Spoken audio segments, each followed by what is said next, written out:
Welcome back everybody, and yes, you are reading it correctly. We finally have a clear breakout of the falling wedge for BTC USD.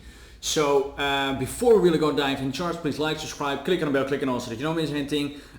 Share this video with your friends you think that's useful, or leave your appreciation up in the comment section if you like these very time sensitive updates. So without further ado, let's dive straight into the charts.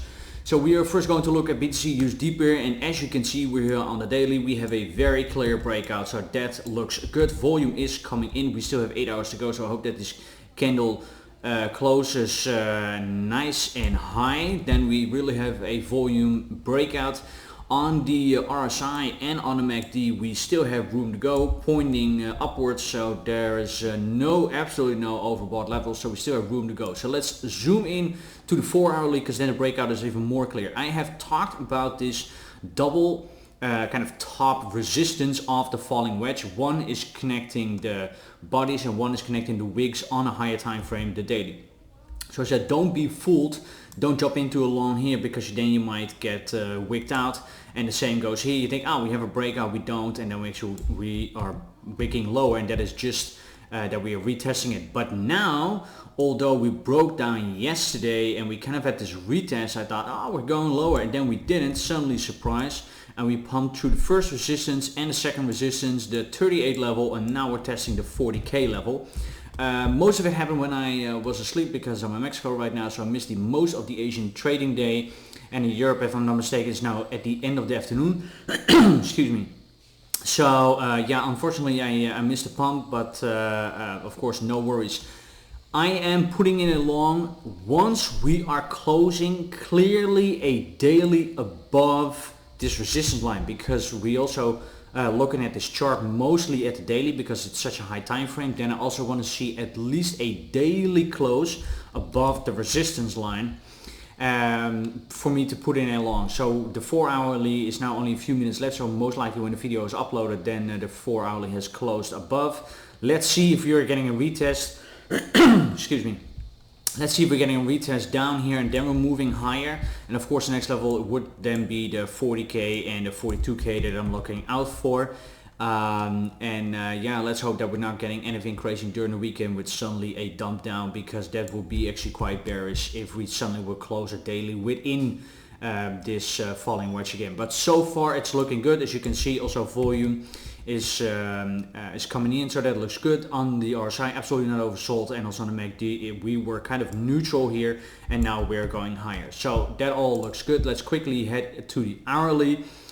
Crazy spike up. I mean, if you would have caught this trade, you're up now 6%.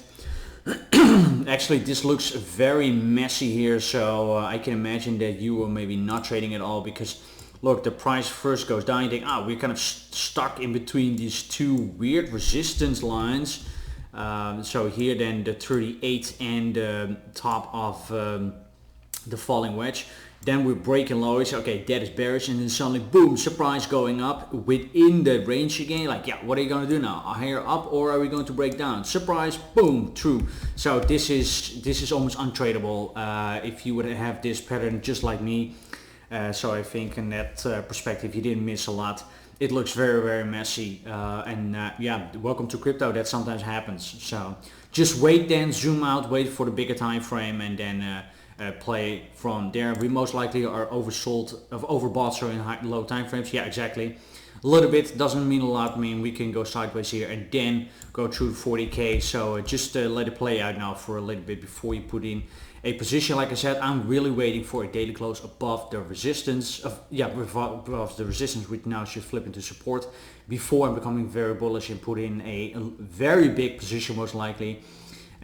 Because that for me is a really clear breakout, and then we are going higher. Let's quickly head over to Ethereum. There we also see interesting stuff, because we are now here on a 4-hourly, and we see that we are now back into this big box that I already draw before. If we zoom out, we see that we had so many touch points here, and that was the big kind of liquidity base that we had here.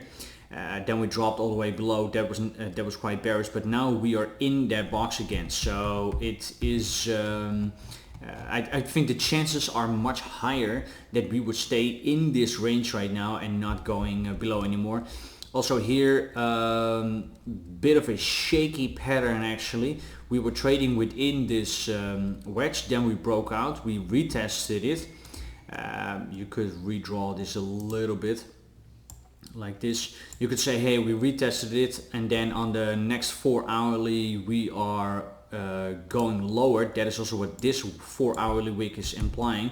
But then suddenly, boom, we're going higher and we're breaking this resistance of 27,800, and now we are on our way to test 2970. So yeah, also here very messy actually to trade this. Also on the RSI and the MACD, it looks good, still room to the upside. On the hourly, also room to the upside. So yeah, let's see how this plays out for Ethereum. The pump actually was much higher.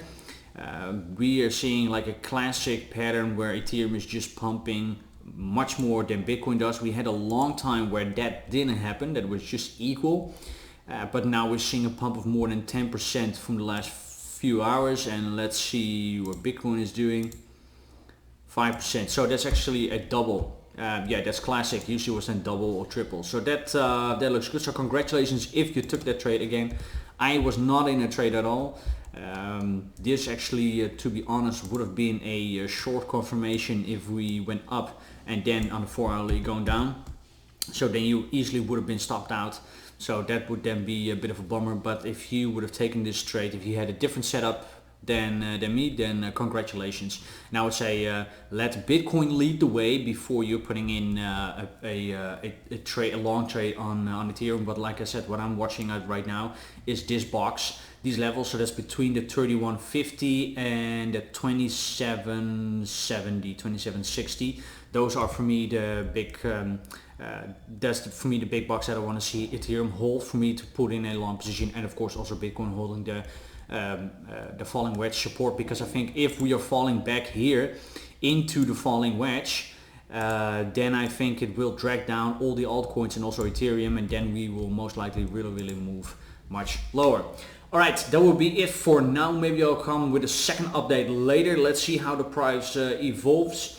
Also feel free to add me on Twitter and Instagram, links in the description, and soon I will also be uploading a new video on the finance channel, also that link is in the description, where we talk about all kinds of stuff with the economy, interest rates, crypto, real estate, stocks, you name it, everything that has to do with finances, business. It's been uploaded there, so definitely check that out. With that being said, thank you guys so much again for watching. See you next one, and also on all the other channels. Thank you, bye bye.